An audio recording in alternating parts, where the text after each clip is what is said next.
Has been directing Crocker House for 12 years, as well as the Macomb Historical Society. The Macomb Historical Society just celebrated 50 years of existence. She is also the president of the Macomb County Heritage Alliance. Before that, she worked at Greenfield Village as domestic coordinator of living history programs. You thought my title was long. That's a long one there for sure. She did that for 9 years. She helped open the Automotive Hall of Fame as manager of marketing. For fun, she sings with a group called Simply Dickens. They do old world Christmas music and period clothing. She's here to share with us today the history of the Crocker House and of the mineral bath era of Mount Clemens. Please help me welcome Kim Parr. Thank you. Well, I'm so happy to see so many people here today. When we booked this date, we didn't realize it's right before Labor Day weekend. So I'm so glad to see all of you here. I have to ask, how many have been at Crocker House? I know one over here, two over here have. Just 3 people, 4 people. Oh, good. 5. Oh, you remember. Tell me your name. Rosemary Batty. That's right. You haven't been in a while. We have to see you.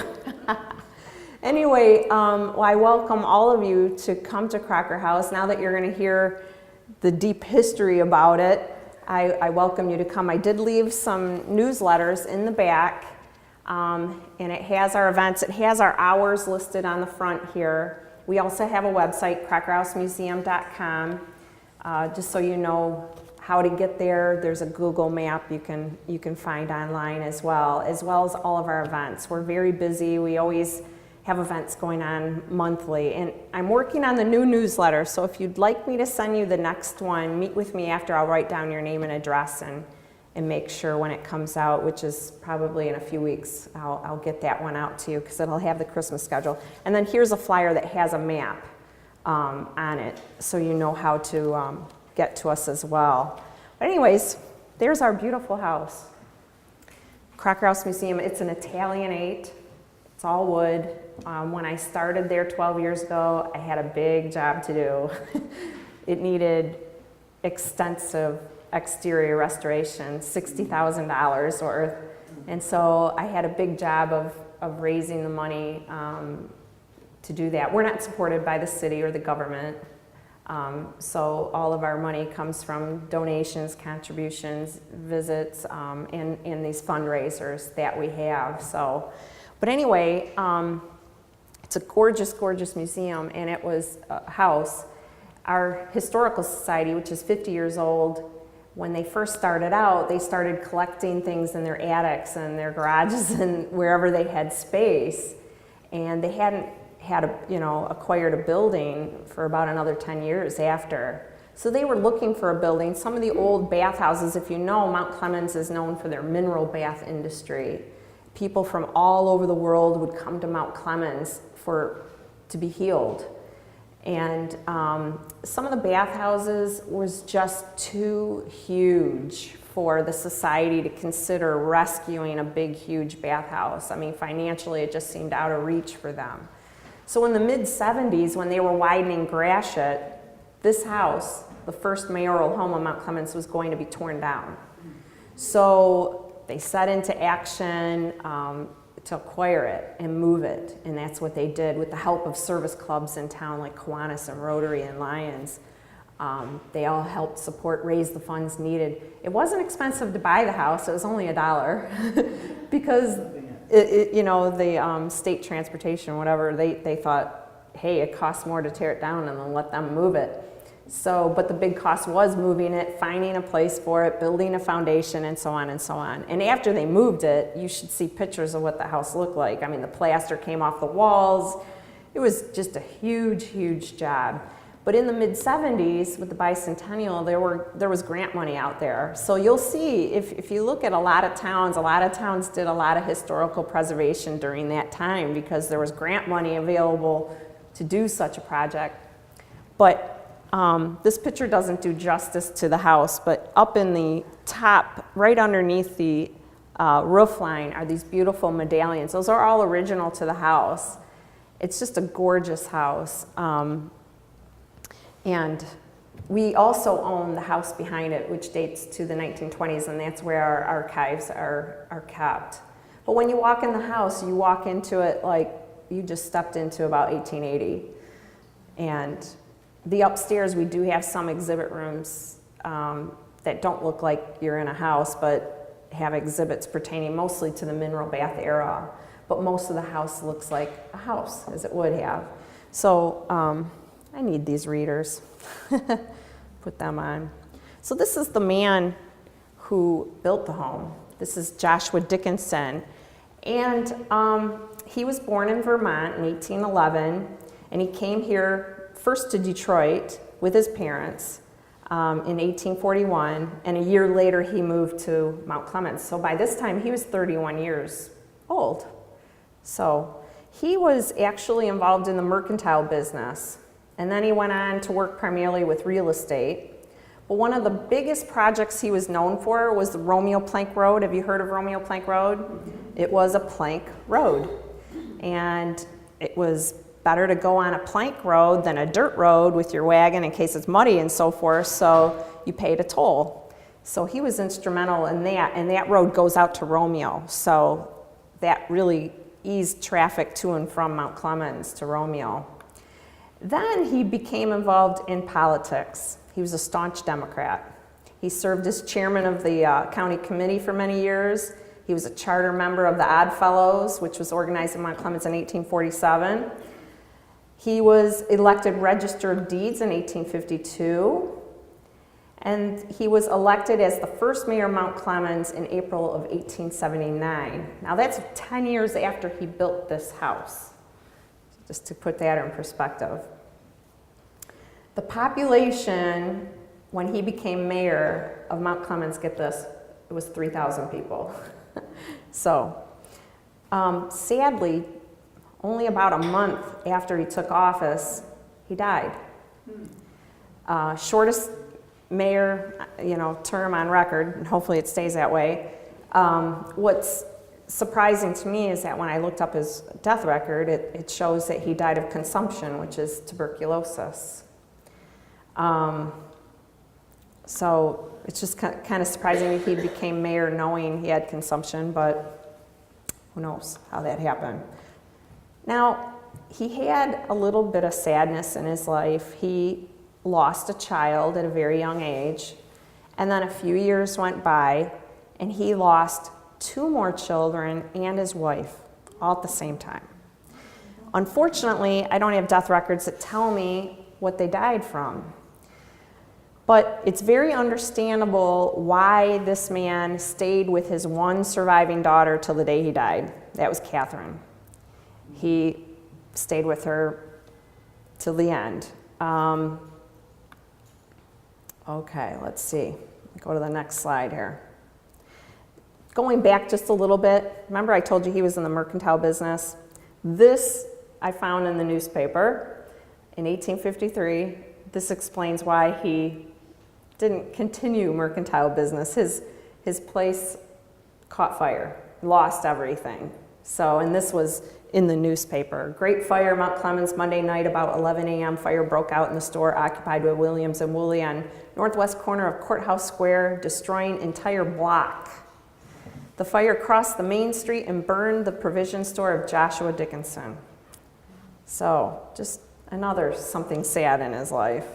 Anyway, here's an old picture of the house. It looks a little different than the one that you had seen because the porch is different. Do you see those big, huge medallions coming down? Oh, yeah. Well, the house was moved when the Crocker family had lived in it. Around 1908, the town asked them to kindly move their house for a post office. And, well, what is a former mayor going to say? Of course, anything to help the town. And they continued to live in it after it was moved, but I believe, that's what I believe is when they changed the porch. Probably this porch didn't come along with the move. It just came off the house and they started new. So the porch was actually made bigger, much wider. You used to only be able to go onto the porch from the French doors of the parlor. And you couldn't get to it from the front stairway. It was just a simple stairway to the front. So when they moved the house, the awning of the porch grew. But it's very interesting architecture with those big, huge medallions hanging down in the front. But it was just gorgeous. So again, he built this house in 1869, just a year before his daughter, his only surviving child, was to be married. She became engaged to a lawyer in town. His name was George Crocker. You know why we call it Crocker House, because actually he lived in it longer in the family. But she married him in 1870, and I believe her father wanted something nice for them all to live in that could accommodate them all, because he moved in and lived with them. Of course, beautiful, beautiful home. I just want to give you a look at what the town of Mount Clemens looked like when he had built this home. Look at this townscape here. 1867. There are some streets that just don't exist anymore in Mount Clemens. It's sad. We've lost a lot of history, as a lot of towns have across America. But this is what it used to look like. This year we're having our cemetery walk at St. Peter's Cemetery. He has a lot of history, and we're having the funeral tea at the St. Peter's Church. But this is not what it looks like today. This is the original St. Peter's Church. Anybody familiar with the downtown St. Peter's Church? The brick? So this is what it used to look like. They had the school right next to it. 1869. And look at this, I love this picture. You can, the store that has all kinds of things in the window, saws and stoves, and you know, this just gives you an idea of what it was like when they lived there. And remember, once the railroad came through Mount Clemens, it opened the door to the world. And because of the mineral bath industry, you literally had people coming from all over the world. The railroad tracks went out to New York, you know, where people came in on ships from Europe that continued on to Mount Clemens for the baths, Canada, and all around. Once the railroad stretched, people came from literally all over. So the Crocker family, Joshua Dickinson, they were now being exposed to people from all over. So it would have been a very interesting town. And they would have seen a lot of changes right up to through to the turn of the century, and its really heyday of the Bath era. Now here's George Crocker. Yes, we call him mayor, because after his father-in-law passed away, the townsfolk held an election and they elected his son-in-law, George Crocker. He was well known in town. He was a Mason. He was very active and well liked. And so I guess it was just a natural that they elected him. So he succeeded in a special election held in June of 1879. Now he's Scotch-Irish descent, Episcopalian. He was born in Illinois in 1849, and his ancestors trace back to the Mayflower.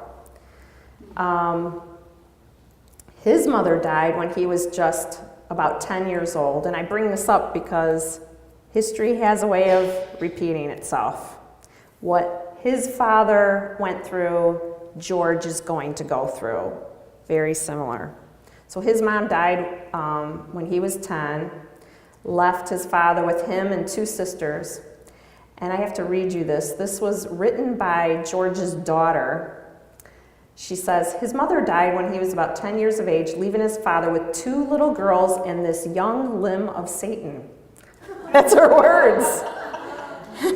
If all the tales he told of himself were true, it must have taxed his capacities beyond their endurance, for it wasn't long before he married a New England school teacher, thinking perhaps that a little discipline was what his family stood in need.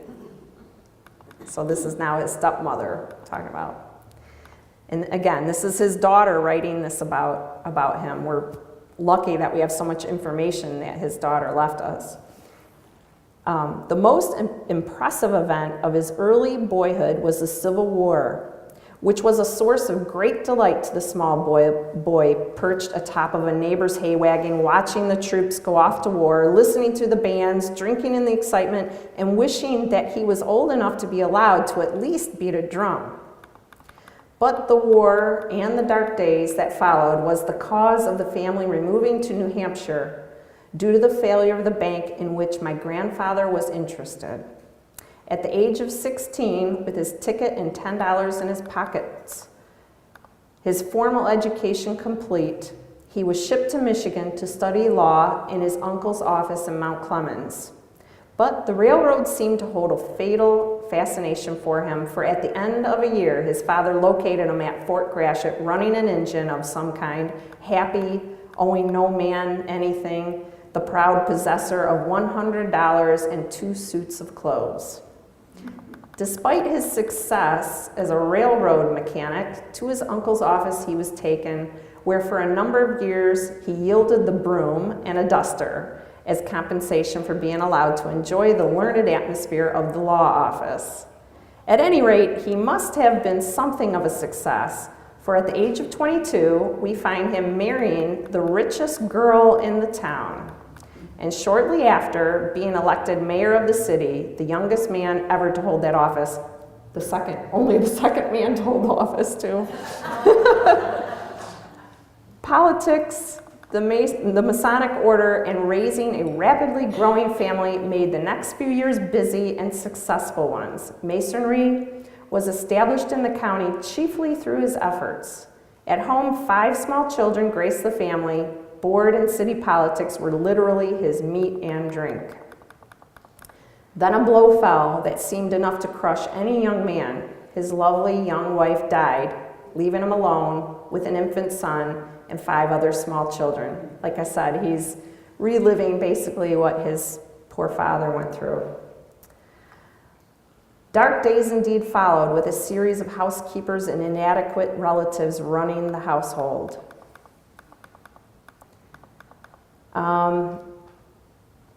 I'll go on to tell you that there was some sadness even before his wife died, because him and Catherine lost their second son, Frederick. He was reported of dying of brain fever. He was only about 2. You see, okay. All right. If you go to have you ever been to the New Baltimore Historical Museum? Okay, they have the desk of his uncle. So his uncle had resided up there in New Baltimore. So we have a bit of history connection to New Baltimore and the family. These are just some things that I found in the press, 1884, about the election.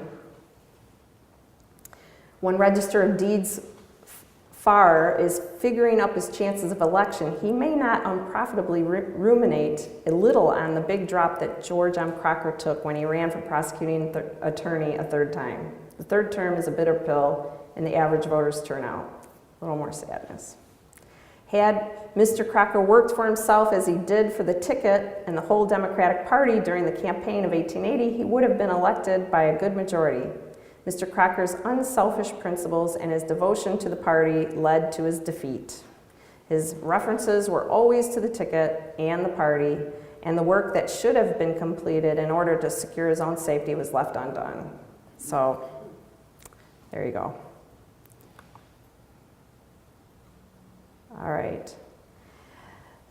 It goes on. These are some things I found in the paper. I won't spend a lot of time on it, but obviously that didn't go too well for him. And these are just some other things. I was looking for anything I could find about George Crocker and the things he did. He would go to the high school and pass out diplomas, as you see here. This is very unusual. This is 1888. The Port Huron Herald says that George M. Crocker of this city is about the handsomest man in Mount Clemens. The Herald man ought to see our Aunt Jerusha A. Bradshaw, who is, by the way, a man. I don't know. I found this in the newspaper, so maybe you'd have to be a local to understand this.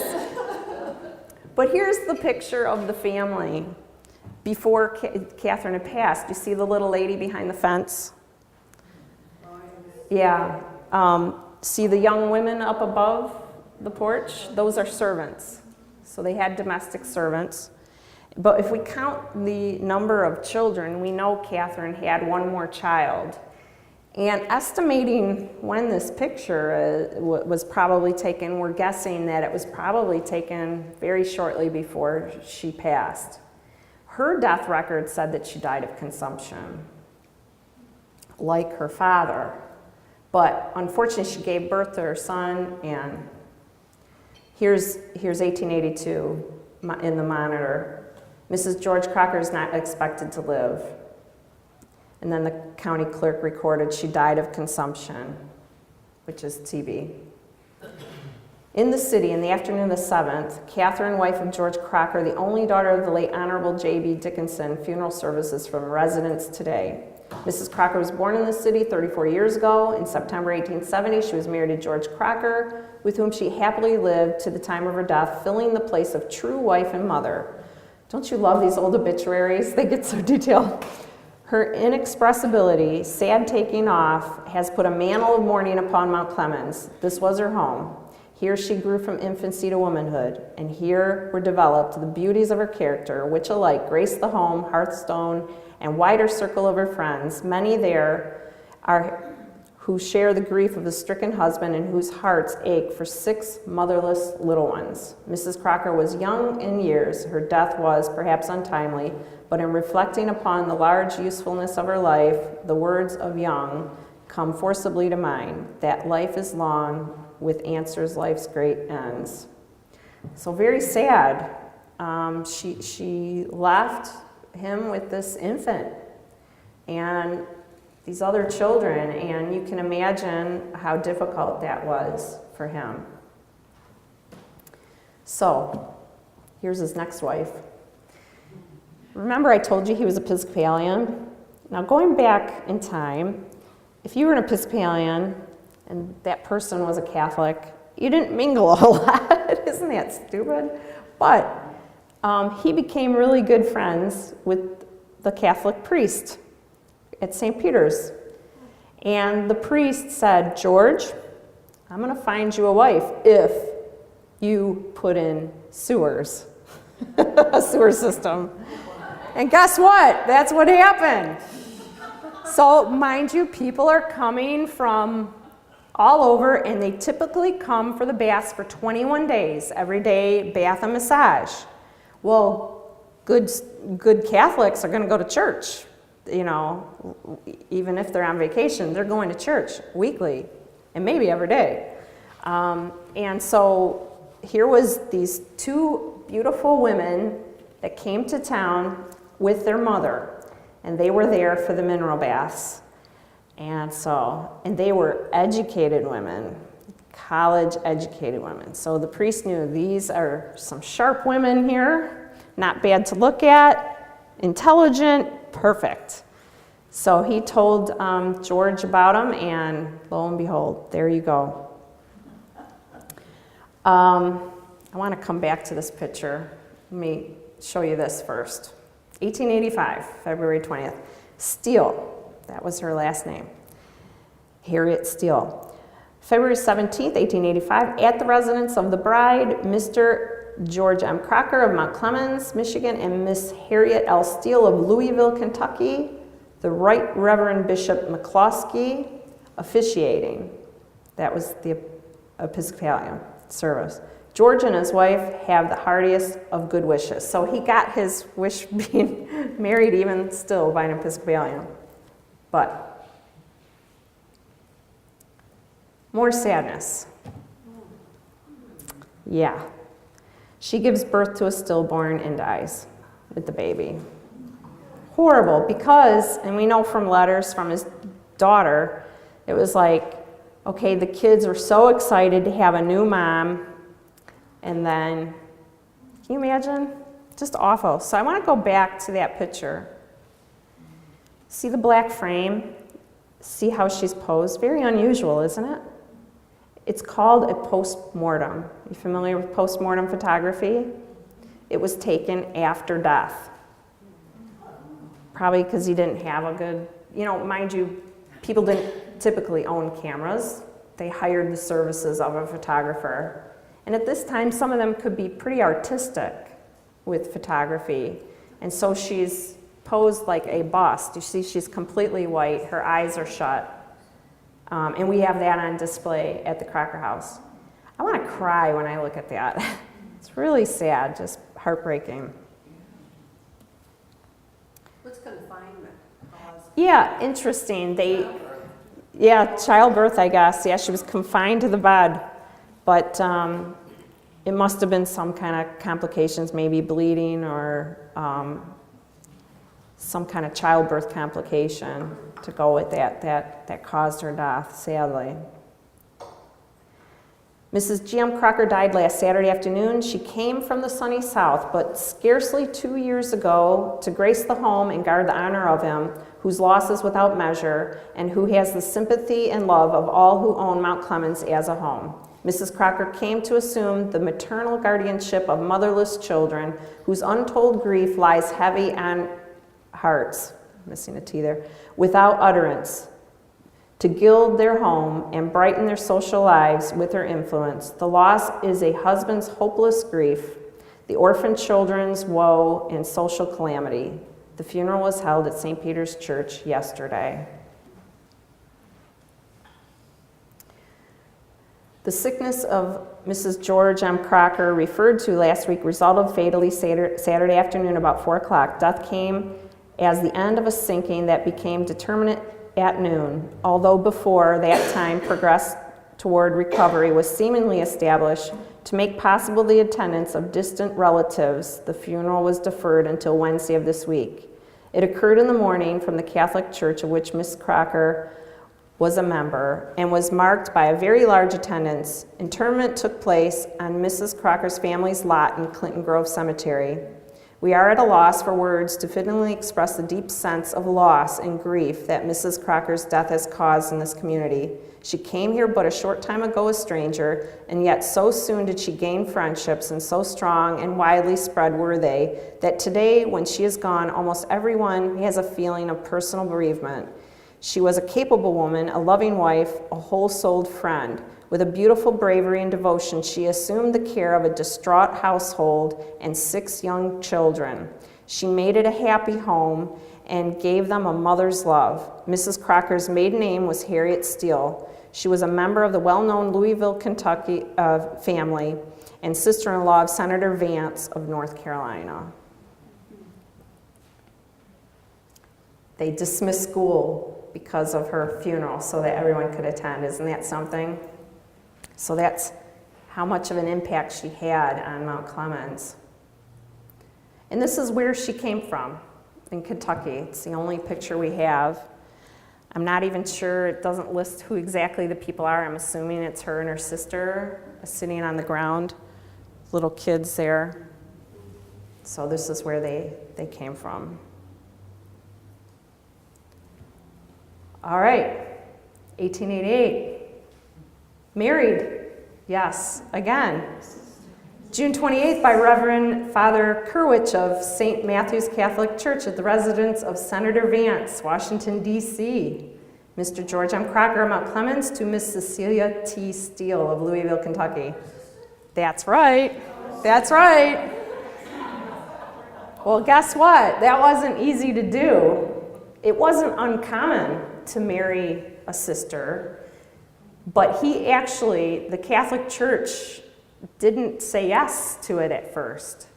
He had to have people write letters to the church and the bishop and say, hey, the kids know this woman as their aunt, and, it makes sense, and they need a mother, and, he needs a wife to help with the children, and so on and so on. So he got the, that's right, dispensation. And so he married a 3rd time. Thankfully, she outlived him. So he did not have to go through that again. So, and I have a picture here somewhere. here we go. Her name was Cecilia. And Cecilia Crocker, I found this about her. I was looking for anything I could find. Cecilia Crocker turned on the switch which lighted the arc lights of Mount Clemens Electric Company for the first time, March 30th, 1890. So this is the lady who did that. There she is. And she's pictured here with her two sons, Donald on the left and Harry on the right. Okay, ready for more sadness? Yep. Little Harry on the left died of diphtheria at the age of 9. The only case found in Mount Clemens. But I have to tell you that George was so impressed with their children from Cecilia. They had 3 children. They had the 2 boys and a daughter. Anne is the one I read that letter from that referred to her father as the limb of Satan. And she went on to become a librarian at Mount Clemens. We have some docents at our museum that remember her. And she was quite the character, I guess. But anyway,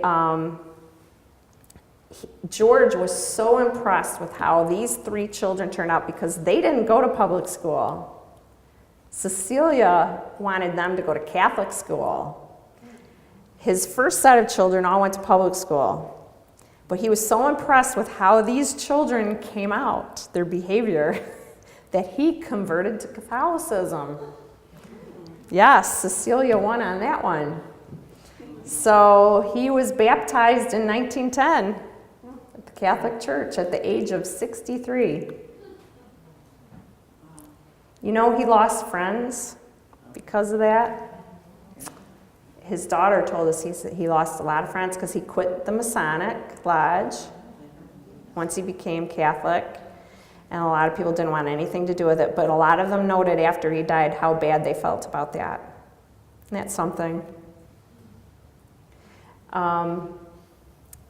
Sabin Crocker, who was a cousin, I have to read this to you.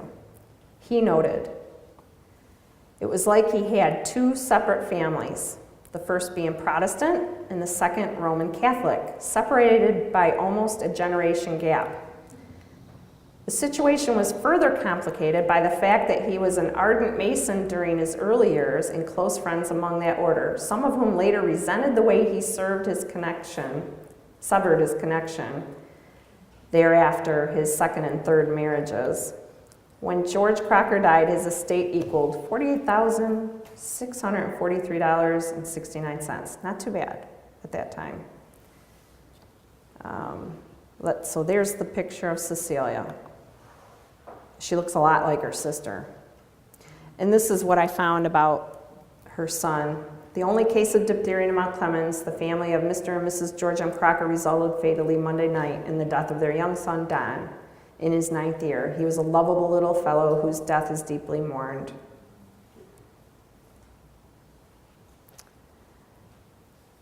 Mrs. Cecilia Crocker, this is 1931, we're jumping ahead. 74 years old she is, widow of late George M. Crocker and mother of Miss Ann Crocker, Mount Clemens city librarian, died Thursday morning at her home. Whoops, no, this is hers, I'm sorry, jumping ahead to hers. She lived on Euclid, if you know what that is. She had been ill for some time from diabetes, and for the past several years was almost totally blind. Harry Crocker, a son of Detroit, also survives. George M. Crocker, husband of the deceased, was a prominent attorney here and an official of the Detroit and Mackinac Railroad. Funeral services will be held at 10:30 Saturday morning at St. Peter's. Burial at Clinton Grove. In fact, if were any of you at our cemetery walk where we featured George Crocker and all 3 of his wives? Boy, we put him right in the middle of all 3 of his wives. It was so much fun.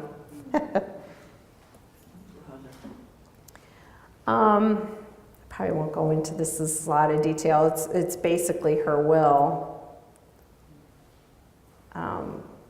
But it is interesting. She notes that her silverware goes to her daughter and things like that.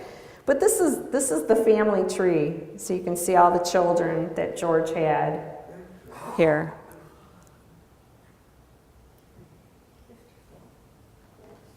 Yeah. Now, he was the second mayor, right? He was the second mayor. His father-in-law was the first. How And long was he mayor for? he was only one-term mayor. Yeah. We have a whole book on mayors. What's interesting is that his cousin, okay, when he studied in New Baltimore under his uncle, his dad's brother's son was Martin Crocker. And George and Martin studied law under Martin's father, his uncle. And later, I forget the exact year, it was not long after the turn of the century, Martin became mayor. So there were two Crockers that were mayor, actually 3 family members that were mayor of Mount Clemens. And you know, if you're familiar with Mount Clemens, we have a street named Crocker Boulevard. A lot of people assume it's named after our George. It's not. It's named after Martin, his cousin. And why it is because the town wanted to build that bridge over the river, and he owned that property. He was pretty financially, he was a very smart man. He had a lot of money, but he invested well in real estate, and downtown he owned a lot. And he owned that property, and he says, well, I'll give it to the city, but you have to name that street after me. So that was the deal. So they said, okay. Let's see if I'm missing anything here. Just to note about the children,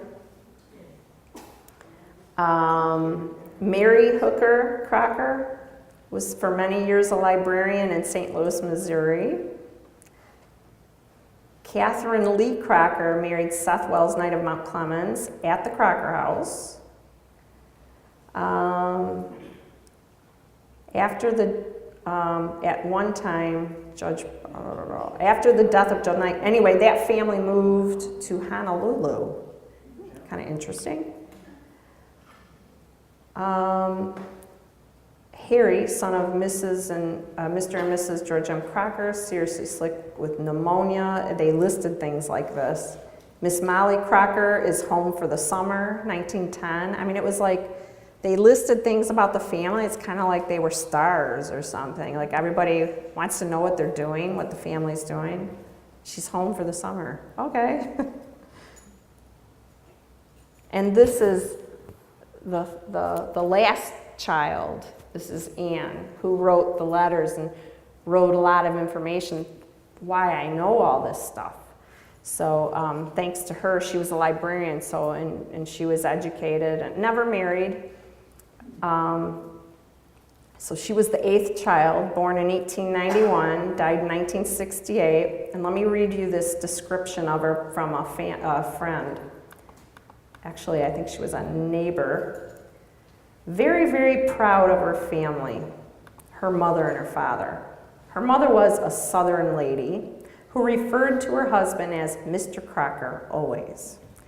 Mr. Crocker was evidently very interested in music and played records a lot. Her home was lovely, many beautiful antiques, oriental rugs, and was always in top-notch condition, top to basement. She was a great hostess, concerned about her guests. She loved fresh vegetables and meats, cooked excellent meals. She liked Heath bars and had a jar of them always. Liked Werner's ginger ale, butterscotch. Liked good clothes and jewelry, hats, treated herself often when a dividend came. Sounds like a good idea. She liked fresh holly and had a bowl of it during the holidays. Liked Christmas carols and the kids singing them. Had a cat named Hitler. Hitler was black and a tyrant. She claimed he talked back to her when she talked to him. He was fed on ground round and fresh salmon. Spoiled kitty. Miss Crocker often mentioned that she had expensive cat food. not canned. She loved fans, ivory, and others, read a lot, often having several books going at a time, read philosophy, lives of the saints, and much, much more. Liked TV programs on animals, families, Disney movies, and anything about animals. She was a staunch Democrat, liked Adlai Stevenson, once shutting the door on someone campaigning for that other party. She was polite but firm about the fact that Macomb County was a bastion of Democrats. Miss Crocker was very bright, a straight A student. I doubt that there was anything she could not discuss. She had firm opinions, was kind, but had a sharp tongue. A good sense of humor, valued her privacy, no pretenses, spoke out firmly, disliked those who did not reach their potential, believed you should have fun or not do it at all. Was a rather poor driver. She enjoyed children. She favored the boys, probably because she knew them better as they cut her hedges, raked her lawns, etc., all to her exact orders. My son John said she talked to him about many things, his thoughts respected. He learned a great deal about what was proper and what was not. He was fortunate to have such a friend, and they were good friends despite the wide difference in age. He cherishes his friendship with Miss Crocker and will always. She was a treasure of knowledge. For myself, I found her a good neighbor, an interesting neighbor. I know she would not have hesitated to tell me that one of my children had done something incorrect. But she had also had, on occasion, told me that I was doing a good job as a mother. That was truly appreciated. I enjoyed knowing her. There were times at small parties when she was enormously funny, telling her experiences as a young woman. She could keep us spellbound at times, did like to hold the center of attention. As a librarian, she could and did comment on books I read and looked over her glasses at me intimidatingly when I first knew her. Like, why are you reading this? But that changed when I saw her sweeping her sidewalk in a Hoover apron. Okay. This is her memorial card for Anne, who I just told you about. Graduate of St. Mary's in Monroe, earned a degree in library science at Mary Grove, taught in Detroit Public Schools for 4 years, then took a position at St. Mary's School in Mount Clemens for 6 years. From 26 to 56, head librarian at Mount Clemens Public Library, member of the Historical Society and Scapular Militia, buried Mass at St. Louis Church, buried at Clinton Grove Cemetery. I wish I could have met her. The domestics are hard to document. We have a few pictures of some of the domestic servants that were there. This is one of them, Ann Keidel. She was age of 12, started cleaning and baking in 1885. So these young women that came to work at the house, they came from local farms, most of them. Most of them were German or Belgian, large German population in Mount Clemens. We have the 1880 census. Unfortunately, the 1890 census was burned, so we don't have that to go by. But the 1880 census said that the household had a 19-year-old servant born in Prussia and a 15-year-old whose parents were from Prussia. So now this woman, her family came to visit Crocker House and gave us this photo, and that's how we acquired that. I have another picture of a servant. And one was asked by our original board members. Unfortunately, I didn't get to meet her because she's passed now. But they asked her, they said, well, what do you remember about working at Crocker House? She goes, I don't remember anything outside that kitchen. Well, there was a lot of kids to cook for, you know, so she was probably just mostly cooking and doing laundry, you know. So this is the servants' quarters. that we have, and they have their own stairwell that goes down to the kitchen, so they'd have to make sure the stove was stoked at night, during the winter anyway. The thing is, it didn't look like that when I first started working there. Here's me. We peeled through the wood, and I found that the original layer was faux grained. Usually when they had cheaper woods, they dressed it up by painting it to look like wood. A little different, but there's a real technique to do it. I tried to find someone to do it, and I couldn't find anybody to hire to do it. And then I found out why, because I did it myself. It takes forever. It's really time consuming.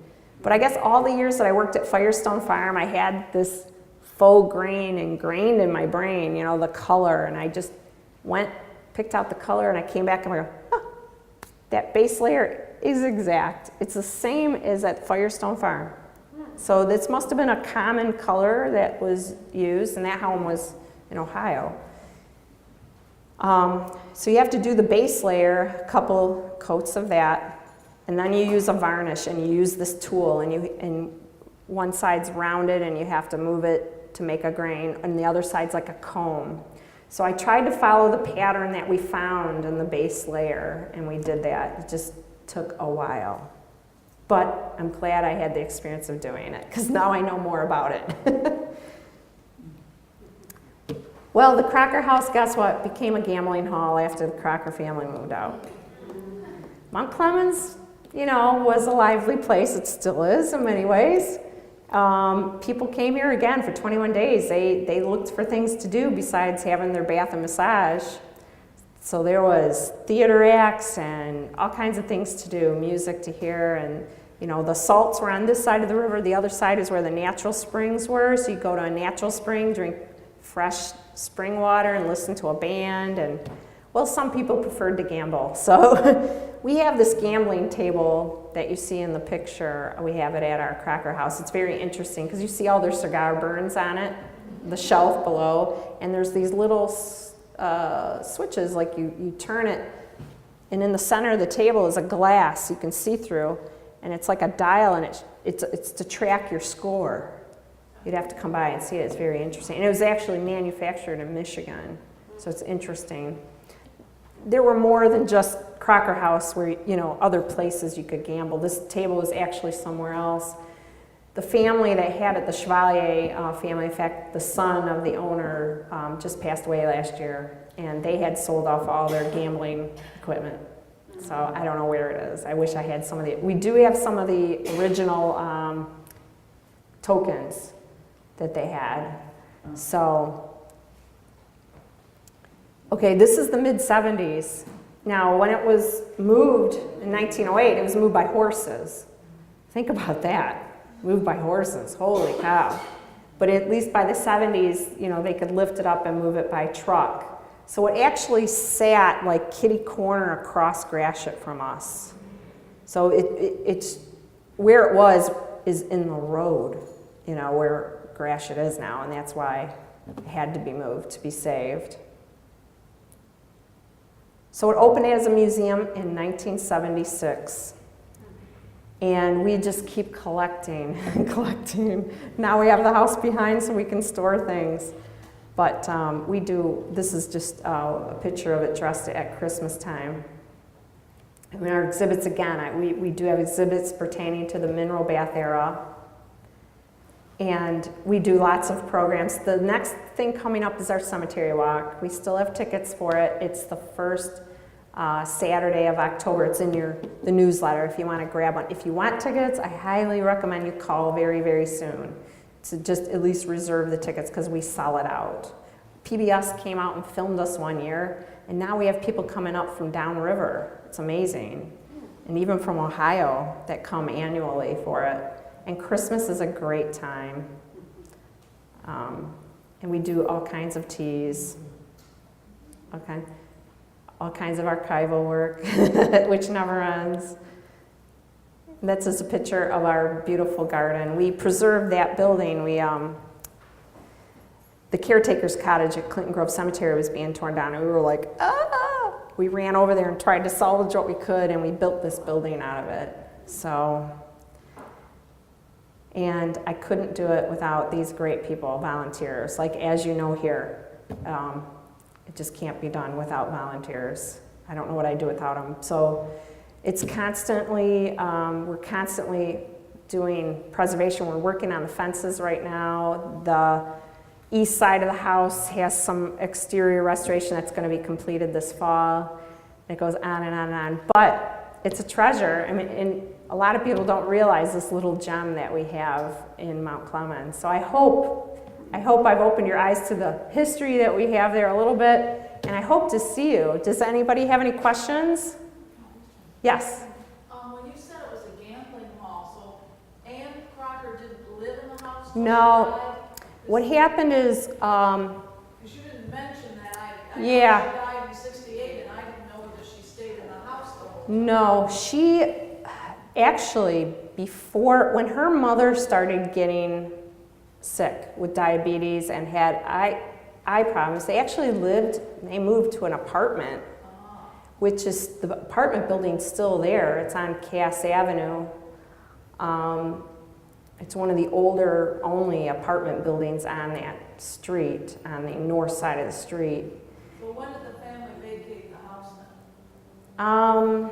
They must have, I think it was 1920, because a man named Max Cohen purchased it in 1921 and had it for a while. And then this Harry Chevalier bought it, and he actually had a house built next door because he didn't want his kids growing up in the gambling hall. So they lived next door, and he turned the main floor into 2 apartments. So the house is set up with formal parlor, informal parlor, the hallway in between. Behind the everyday parlor is a bedroom. Behind the formal parlor is the dining room. And then behind that was the kitchen. And they split the kitchen in the middle so that each side had a kitchen. And the gambling was upstairs. They used the back stairwell to haul food up. And the upstairs was broken up, and they did move one wall upstairs so to make one room larger. So they had like a parlor, they had a gambling room, and a lunchroom. They could only accommodate about a dozen gamblers. This is what the son told me. And his father, who was from France, interesting stories about him. Apparently he could speak several languages, including German, so during the war he was a spy for the American government. Whether it's true or not, I don't know. I haven't been able to confirm it. But, so yeah, he had this gambling hall upstairs, and from what I understand, it was upscale. People came in on limousines from Detroit, and if you gambled there, you ate there. And he cooked pretty much home-cooked meals. So I've seen things listed like pot roast, stew, and things like that. So hearty types of meals.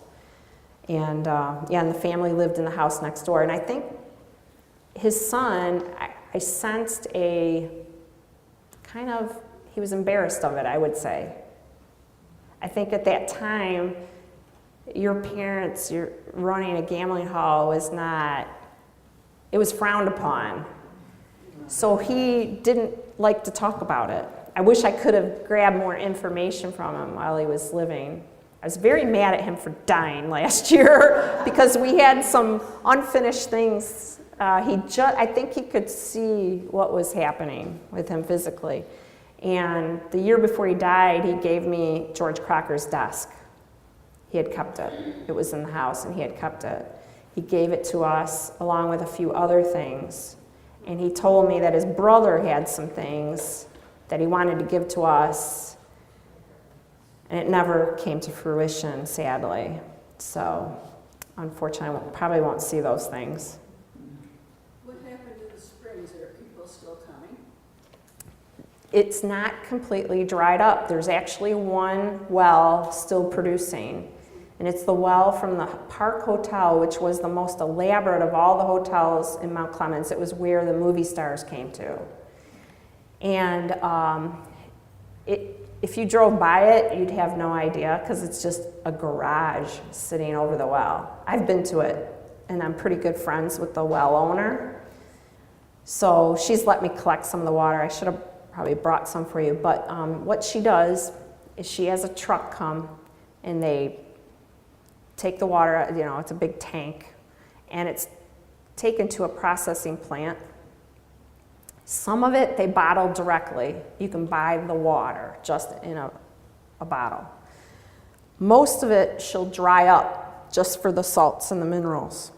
And so just evaporate the water out of it. And we sell a ton of the salts because it's easy. You can put that in your tub, add your own water to it. And then some of it she puts into other products. She makes a product called Ache Away Gel Rub, and we sell a ton of that for people like with achy knees, joints, for joint pain. And then she makes lotions and other different products out of it. So in the water, they've done studies. They're trying to market it to people with arthritic hands and feet. So you put it in your crock pot, and it's the potency they say is good for a week. You keep it on low, and you soak your hands in that. If you have arthritis, soak your hands in it for about 20 minutes every day, and they've seen people with significant improvement. There's incredible stories of people that have been healed from the waters. I mean, they would arrive in crutches and in wheelchairs, and they would leave literally dancing. The problem with the water is that you cannot be cured with one bath, and people are impatient. And it's not cheap to go take a bath. There's two places you can take a bath at. There's a place called the Olympia Spa. It's right by the high school near our museum. I've taken a bath there. It's in an old-fashioned tub. Then I took a bath at the only other place. It's called the Wellspring Center. It's by 19 and Garfield, just outside the hospital, and they use a modern jetted tub. So they use her water in that, and it's wonderful. And I met one actually pretty young woman. They had rheumatoid arthritis, and she goes weekly, but it's not cheap. And until they get insurance to cover it, if they can write it as a prescription, I think more people would use it. Because you see the commercials for pills for psoriasis. Oh, may cause liver damage and blah, blah, blah, and all these other problems. Like, whoa, I don't think I want that. So you have a lot of people that don't want to take these modern drugs. So we're hoping it would come back. There's a lot of people that don't want the wells opened right up because of the smell. The town smelled really bad. Yeah, and I've been to the well, and I got some of the water splashed on me, and you just have to wash it. And in the old days, if you stayed at a hotel bathhouse, they would not allow the mineral water in the private rooms because it's orange. It'll stain anything, and the smell. So they would have things on the back of the door saying, please do not bring any mineral water into the rooms, because they didn't want it staining the linens and stinking the place up.